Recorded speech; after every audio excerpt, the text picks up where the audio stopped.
Good evening, ladies and gentlemen. I'm Ryan Bijan, host of COWTOWN Movie Classics, and welcome to this very special screening of two amazing Technicolor horror films from the early pre-code era. First film of the evening is Dr. X from 1932, directed by the legendary, versatile filmmaker Michael Curtiz. And it is a pleasure to be sitting here with film historian, producer, and author of the definitive biography, Michael Curtiz, A Life in Film, Mr. Alan K. Rohde. How are you doing tonight, Alan? Ryan, couldn't be better. Thanks for having me on. I appreciate it. Awesome. Thank you so much. And so for the people in the audience, now Michael Curtiz personally is a classic film fan. He's always been one of my favorite filmmakers. Certainly one of the most versatile. I mean, you look at this man's filmography, he did everything from The Adventures of Robin Hood with Errol Flynn, Angels with Dirty Faces with Cagney and Bogart, and of course, the one film I'm sure everyone in our audience has at least heard about, Casablanca. So where was Curtiz at this point in his career in 1932? In 1932, he was kind of akin to a general foreman at Warner Brothers. He was part of a stable of directors cranking out films one after another, after another, after another. Curtiz had established his reputation. He directed his first film in Europe, in Hungary. And this was when it was Austria-Hungary. He grew up under an emperor, believe it or not. And he essentially started the film industry in Austria-Hungary. He directed his first film in 1912. He ran a studio. He was kind of like the Irving Thalberg of early Hungary. Served in World War I, was reportedly wounded at one point, went back to making films, and then after the war, Austria-Hungary, of course, was on the losing side. The empire was dismembered. Hungary shrunk very emphatically, and there was a communist revolution in 1919, a lot of chaos, starvation, the influenza epidemic, and so forth. So all in all, they were arresting and shooting people, the communists were, who were part of the establishment in some way, and Curtiz was certainly prominent. And so he decided, all in all, it was a good time to leave the country. Yeah. He went to Austria and he started working for a fellow named Count Kohlrath, who founded Sasha Films, and he directed a whole score of films, including these spectacular epics, The Moon of Israel, Sodom and Gomorrah in 1922, which really gave him international acclaim. So he was directing a film in 1925-26 in Paris for Sasha, and Harry Warner encountered him. Harry Warner was over there on a talent trip, and they had seen The Moon of Israel. Jack and Harry Warner had seen that, even though Paramount and then Famous Players Lasky had buried it in their vault because they didn't want it to compete with Cecil B. DeMille's The Ten Commandments. Oh. But they got a hold of a copy. Jack Warner said in his very fabulous memoir, "We have to hire this man." So they went over, hired him, and Curtiz came to Warner Brothers ostensibly to direct this big epic he had written a script for called Noah's Ark. And he got there and found his way to the studio. No one greeted him. Went in, and Jack Warner was getting a massage and getting the kinks worked out. And Curtiz says, "I'm here. Here's my script for Noah's Ark." And Warner glanced at it, tossed it aside, and he said, "Oh, you're not going to direct that. We're not doing that. We're gonna direct a crime picture." So Curtiz got assigned to direct all these other pictures. Could not speak English, could not read English. But he persevered. He got married, had a relationship with Bess Meredith, who was a charter member of the Motion Picture Academy, who went back to D.W. Griffith, who wrote scenarios for The Silent Ben-Hur and became a screenwriter. So she was kind of, and they ended up getting married and staying married. So she was kind of the under the radar assistant for his career. And he was making movie after movie during the Depression to keep Warner's films supplied in their theaters. And at that time, a lot of the studios were filing for bankruptcy, theaters were closing, and Jack Warner did not like horror films. He thought that they were They were tawdry, beneath him. He didn't like it. The other thing Jack Warner didn't like is alcoholics and making movies. Much later, near the end of his career, when Blake Edwards made The Days of Wine and Roses, Jack Warner reportedly said, "Who wants to see a movie about two drunks? This is stupid. It's not going to make any money." That was Jack. But Universal had had so much success with horror films, with Dracula, Frankenstein, etc. And in the early 30s, horror films were not relegated to the kind for lack of a better term, B-movie kiddie shows that happened in the 1940s. I mean, you had Paramount putting out Dr. Jekyll and Mr. Hyde with Frederick March, The Island of Lost Souls, which my mother saw when she was like 10 years old and gave her nightmares.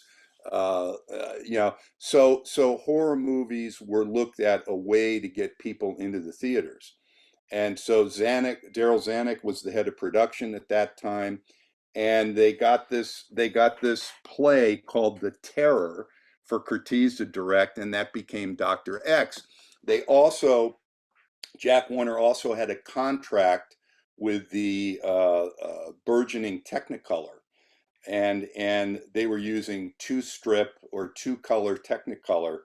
And so both of these films, Dr. X and Mystery of the Wax Museum, were filmed in this two strip Technicolor, which gave you two colors of the spectrum and so forth. And the restorations that have been done by Scott McQueen, who was then at UCLA, and the films on Blu-ray and the films that your audience are about to see look like the films that were projected in a theater in 1932 and 1933. Mhm. So these films were made in a way to get people into theaters because horror was a big commodity.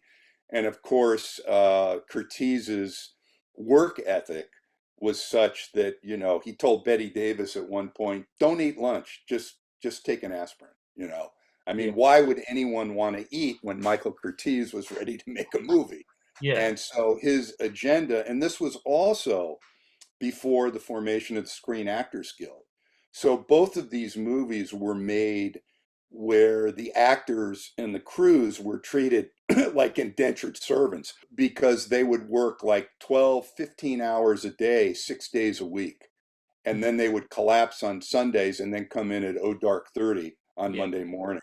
So, and the other thing that was the lighting in these films, the light that the Technicolor required was punishing. And in fact, Lionel Atwill said his lab jacket at one point had smoke coming from it, from the lights. So when they would do a take, after the take, the actors and the crew would retreat underneath something away from the lights. That's how hot it was. Oh, An wow. amazing story. But both of these films were commercially successful.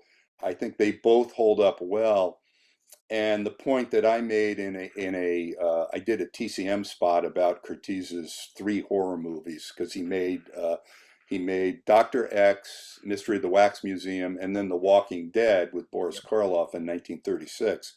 That these films really set a standard that other horror films would emulate. And of course, Mystery of the Wax Museum has been remade twice.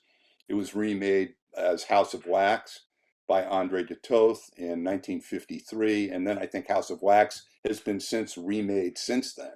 So it's been remade twice. So I think both of these films, in terms of their craft, Technicolor, the makeup in Dr. X that was used, because at this time, movie studios did not have really sophisticated makeup departments, and the makeup that your audience will see in Dr. X was created by Max Factor, along with Purs Westmore, who was starting his long tenure as the Warner Brothers chief makeup artist. So there were a lot of firsts in these films. Dr. X has Fay Wray's first cinematic screen. I think these films hold up really, really well, and I think they're very unique, and particularly in the digitally restored versions that they'll see. Well, I wanted to mention something. So you brought up Universal Studios. They basically kicked off the horror boom. of the early 1930s with movies like Dracula, Frankenstein, The Mummy. But Right. since you mentioned Island of Lost Souls, what I find fascinating about these pre-code horror films is that if you look at movies like Island of Lost Souls, Dr. Jekyll and Mr. Hyde at Paramount, The Mask of Hmm. Fu Manchu at MGM, a lot of these non-universal horror films hit harder, especially to a contemporary audience, than even the movies they might be more familiar with. So now Warner Brothers at that time, they were contemporary crime dramas, they're gangster films, really kind of ripped from the headlines Hmm. melodramas. So how Right. did Warner Brothers house style come into play with Dr. X and Mystery of the Wax Museum? Well, I think you see, and that house style that you spoke about is largely attributable to Darryl F. Zanuck. He was head of production. I think he was 23 years old or 24 years old. Wow. I mean, he was a whiz kid. And Zanuck started out writing stories, and he was the one that created and nurtured Warner Brothers' first big star, which was Rin Tin Tin. And in Mhm. fact, he even, when he acted out the first Rin Tin Tin movie he did, he got on his hands and knees in front of Harry Warner, imitating Rin Tin Tin and acting out his story. So the whole rip from the headlines, the gangsters, the Busby Berking musicals, and so forth, were largely a creation of Darryl F. Zanuck. What's interesting about this is that, particularly after Five Star Final in 1931, you always had some smarmy reporter in these Warner Brothers movies exchanging this dialogue of Billingsgate going back and forth, and you see that a lot in the Wax Museum with Glenda Farrell and Frank McHugh, and you see that also in Doctor X, the same thing. And what was interesting about this is how these films were promoted.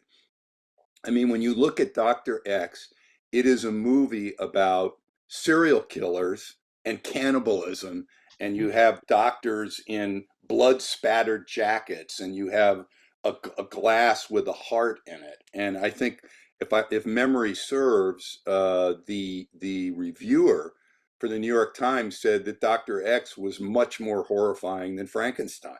Well, yeah. And I think one has to put, when you see these movies now, you have to put things into context for a 1932 audience that was like 90 years ago. People, there was no CGI. You didn't show people being cut apart with saws and blood spatter and all of this stuff. So these scenes in Dr. X were very, very shocking, but they were mitigated by the kind of low comedy that was used in the film, the hand buzzer gags and the smart thing. And then Jack Warner, one of the things that he was in charge of was publicity. So these films were promoted as kind of a comedic romance, with Fay Wray being romanced and so on and so forth. And so you had a film dealing with serial murder and cannibalism that was kind of promoted as a comedy. It's kind of this weird juxtaposition. And I think this is more of Jack Warner not really wanting to offend, because a lot of the Warner theaters were in rural places of the country. So they wanted to get people in the theater, but they didn't want to turn people's sensibilities off by saying, here's a movie about a serial killer that eats people. So they had to kind of leaven this with all of these gags and bumping into skeletons and all this other type of business. So it was kind of a schizophrenic type of promotion, and in the movie you sense that. And one wonders, when you watch this in 2023, it's like, why do they have these kind of silly interludes and comedic interludes? But when you read the reviews, and some of the reviews, that kind of kept the audience grounded, where it wasn't too gross, it wasn't too serious, and so forth. And I think the nature of these movies is really kind of a time capsule into the cultural sensibilities of that time, of the audience of that time. Oh, well. Well, we're certainly looking forward to experiencing it on the big screen, newly restored the way it was meant to be seen. Mr. Right. Roby, thank you for so much for your time. If you're in Absolutely. Yeah, Absolutely. Glad to be here, and I appreciate it. And I hope everyone enjoys the movie. thank you. So if you're in the audience, please stick around after the film so you can hear the rest of our conversation. Without further ado, directed by Michael Curtiz, starring Lionel Atwill, Fay Wray, and Lee Tracy, Dr. X. So that movie is still pretty shocking, I would say. Yeah, hey, that one scene in Dr. X where the scientists are handcuffed and trying to get out as Preston Foster is going to murder Fay Wray, it's still disturbing where they're screaming and trying to get out of the handcuffs and the keys and everything like that. It's still disturbing. And the makeup at that time, Curtiz had Preston Foster sit on a hydraulic chair. So as he starts turning into and starts smearing the synthetic flesh around, you see him kind of rise up and get bigger and so forth. So it's interesting to remember there was no such thing as foam rubber in those days. Yeah. It hadn't been invented. So Mhm. they had to use it almost looks like some sort of oatmeal paste type thing. And then that transitions to an over the head mask that's being used in that. And Yeah. the camera work, Curtiz loved working with shadows, with mirrors, and all of that stuff. In fact, that really brought him into conflict with Hal Wallace, who they became very, very close friends because they were both type A, obsessive compulsive filmmakers. But Wallace, when he took over, Daryl Zanuck quit Warner Brothers in 1933, and he wanted his own studio, and he realized, one of Jack Warner's favorite traits was when some director, producer, someone would argue with him in his office, he'd point and say, "Whose name is on the water tower?" Yeah. And Zanuck realized, he was always going to be a highly compensated employee. He was never going to have his opportunity, and he soured on Harry. He and Harry Warner didn't get along. He saw Harry Warner as a skinflint, crotchety, temperamental, pain in the neck. So he left, and so Hal Wallace, who had been head of publicity for Warner Brothers, he ascended to be head of production. And he and Curtiz initially had a lot of trouble because one of the interesting things I found out about writing this biography is that there was this belief that Curtiz was kind of this vocational mechanic of the studio system who would just shoot the script and would just film anything he was given.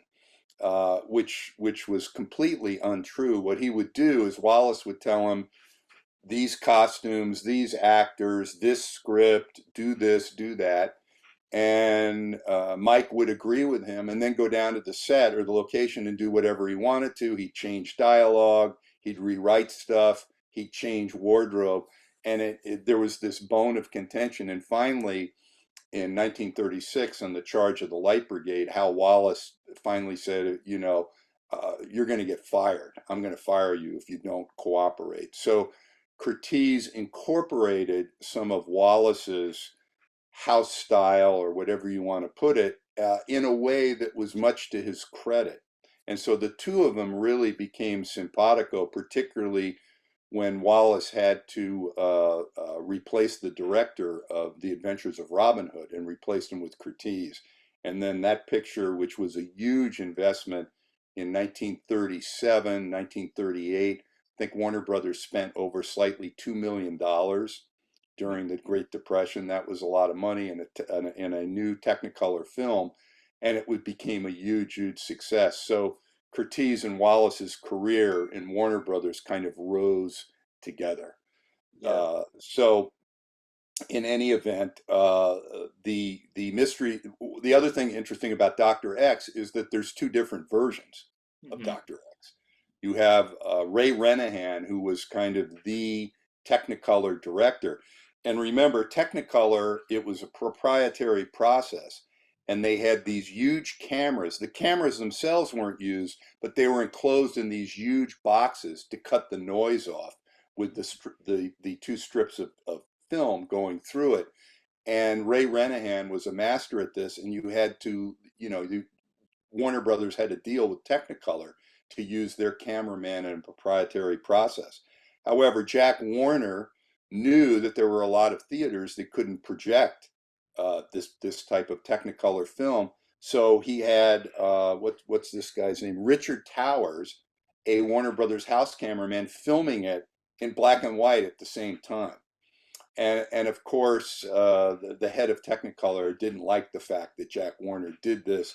I don't think it was technically a contract violation, but it certainly appeared to be unethical.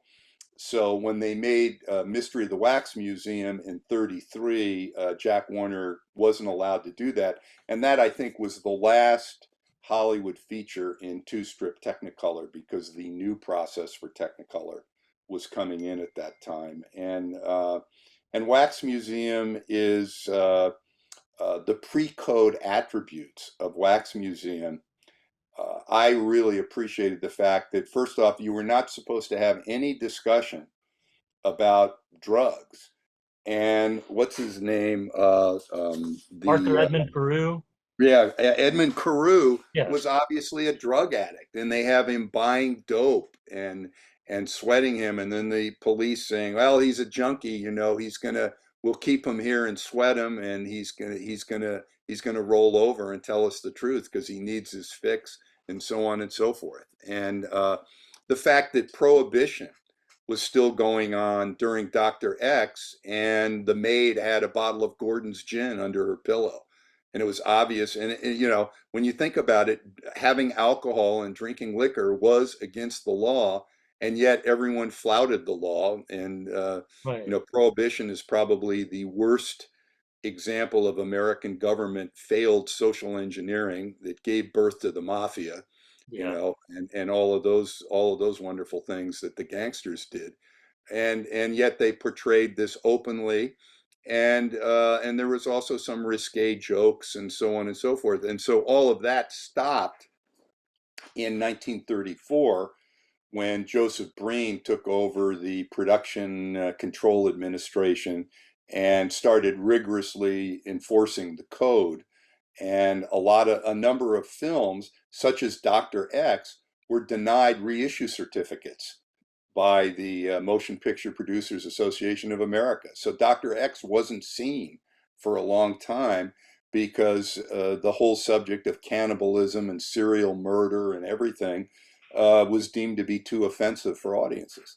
Yeah.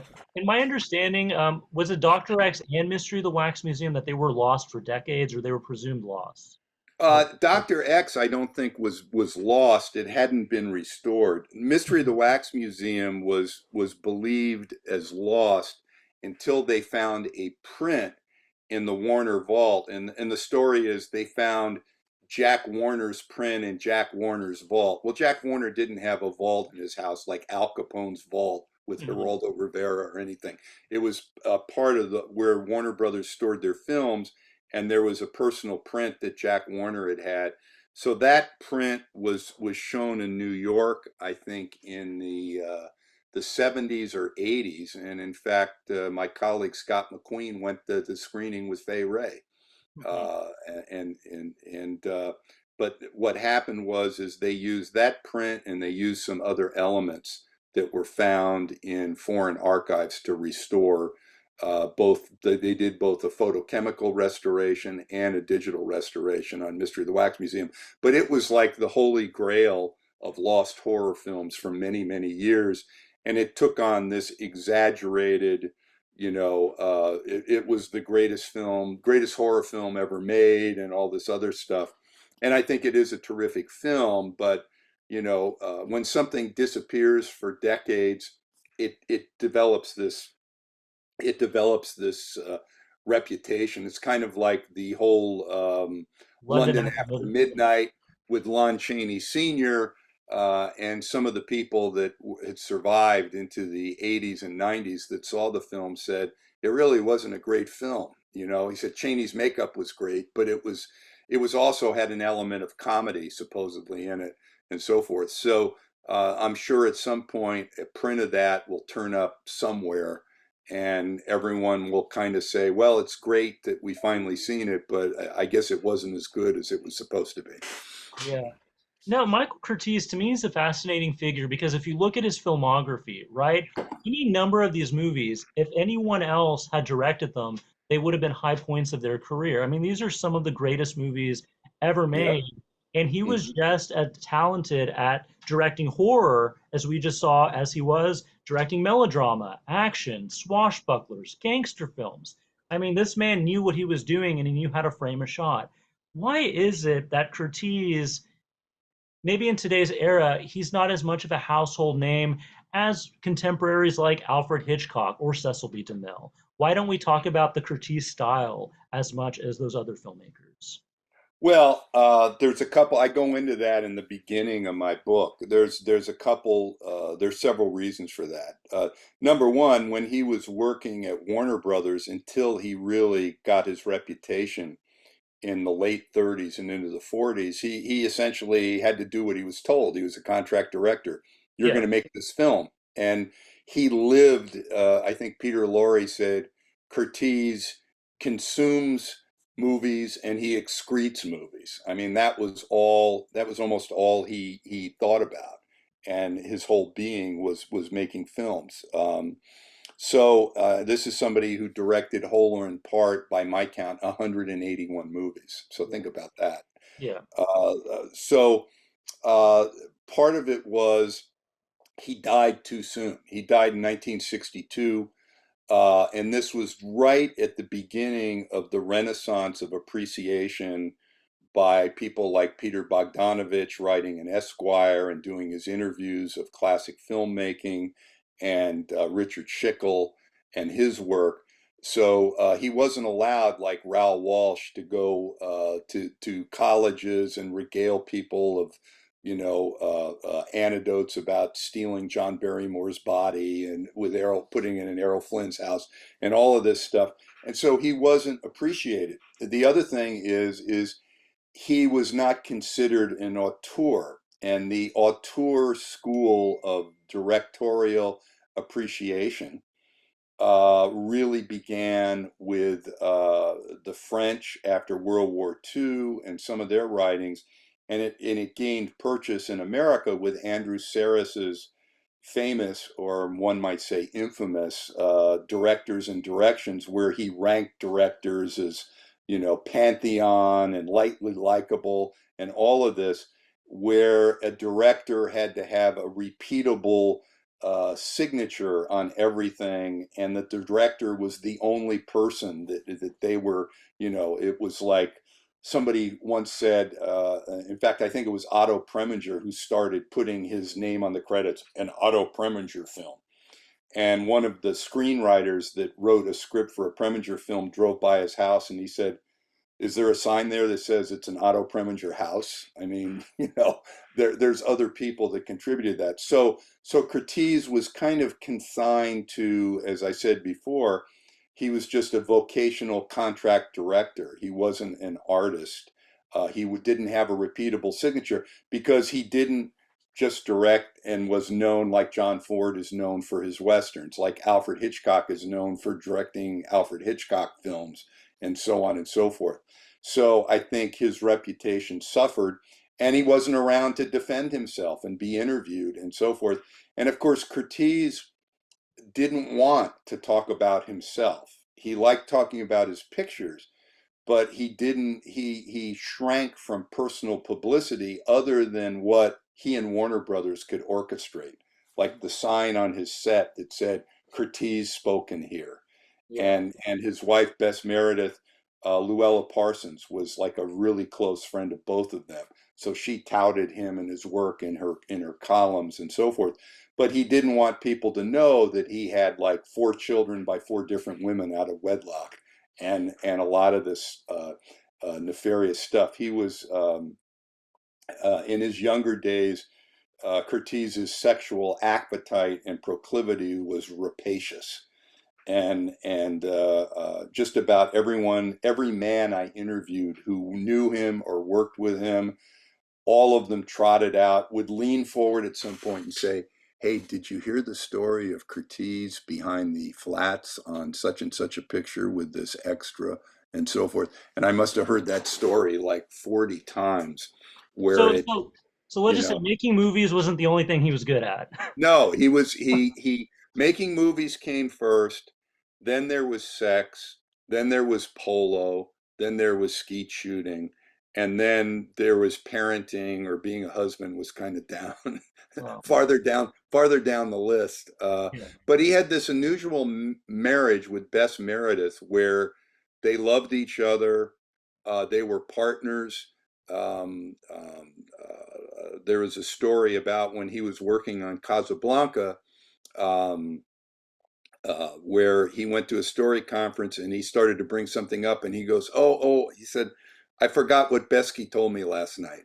They were really partners, and she worked with him on his scripts and declined any credit and so forth. So this was all pretty much under the radar. But I do think it's safe to say that without his marriage and partnership to Bess Meredith, I think his career would have been very different than what it was, because she was a top-notch writer and knew Hollywood. And in fact, when he came here, she was the famous one. He Hmm. was just this guy that couldn't speak English, that had this reputation in Europe, and she was his entree to Hmm. Hollywood and so forth. And then gradually his reputation, left hers in the dust. And they had a marriage that was more like a partnership, where it was separate bedrooms and so on and so forth. And she spent his money like water. There's speculation that this was kind of a tithe, where he can run around and do what he wanted, but you have to indulge me with maids and servants. And she actually voluntarily went to bed and said she was sick and be waited on by all these people, where the sickness was more or less psychosomatic. And her son, who was Curtiz's stepson, the director John Meredith Lucas, Hmm. speculated that this was a reaction to Curtiz's incessant philandering, Oh which wow. hurt her very much. So there is kind of a darker side to him. However, a lot of actors didn't like him because he vented pressure by yelling and having temper tantrums. And he mostly did that with people who couldn't fight back, like the sound gaffer or the extra, and so on and so forth. And that's a reason. And a lot of actors felt that he was more worried about what was through the lens of the camera than what they were doing Yeah. specifically. And Betty Davis certainly felt that way. Bogart didn't like the way he pictured, but they all respected him and respected his ability. But on the other hand, Joan Crawford thought highly of him and adored him. When I interviewed Ann Blythe, she adored Mike, and she and her mother became friends of Curtiz and Bess Meredith.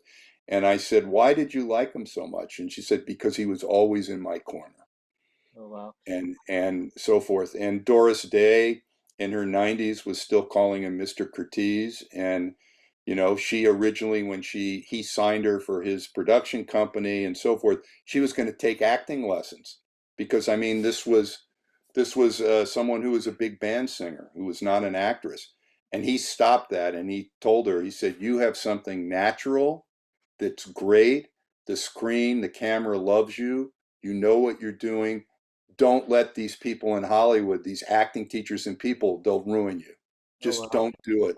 And she said, "Can I look at the dailies and see how she's doing in Romance on the High Seas?" And he said, "No, I don't want you to look at that, because you'll become self-conscious and then you'll start acting." Michael Curtiz was certainly a fascinating guy, and if you're in the audience and happen to be a fan of old Hollywood, which if you're here, I don't see why you wouldn't be. You obviously have good taste. I highly recommend Mr. Rohde's book, Michael Curtiz: A Life in Film. And here it is. Uh-oh, Whoops. he's dissolving into the background a little bit, It's dissolving into the background. like the Invisible Man. But no, There it is. we Can you highly, see part of it? yeah. We can see part of it. We can put the Yeah, cover, yeah, yeah. and I I'll put think it's the because yeah, it has I have the photo background of Fay Wray and Michael Curtiz, but yeah. It's available on Amazon. It's available via my website if anyone would like an autographed copy. and all three of my books are on Amazon. And if you order through my website, I can inscribe a copy and so forth. So glad to do that. And thanks for having me, Ryan. It's been a lot of fun. Thank you so much. And if you're in the audience, I also highly recommend Mr. Rohde's audio commentaries on the Warner Archive Collection Blu-rays of Dr. X and Hmm. the Mystery of the Wax Museum. So there's certainly a wealth of information and knowledge. Mr. Rohde, thank you so much for what you do. Do you have, Absolutely. is there anything, do you have any other projects coming up you'd like the audience to know about? Oh, let's see. I'm working on an audio commentary right now for favorite film of mine, Odds Against Tomorrow, with Harry Belafonte and Robert Ryan. The Film Noir Foundation, of which I'm a charter director and treasurer. We're working on two film restorations, and I'm trying to get this stuff done so I can finish a long book that I've been kind of working on and off for a long time about the actress Elizabeth Scott. So Oh, I'm wow. staying busy. Oh, yeah, I can imagine. Again, Yeah. Mr. Alan K. Rohde, thank you for your time. Thank you, Ryan. Pleasure to be with you. All right, and if you're in the audience, we will take a 10-minute intermission, and I will be back presenting another Michael Curtiz horror classic. I'll see you around.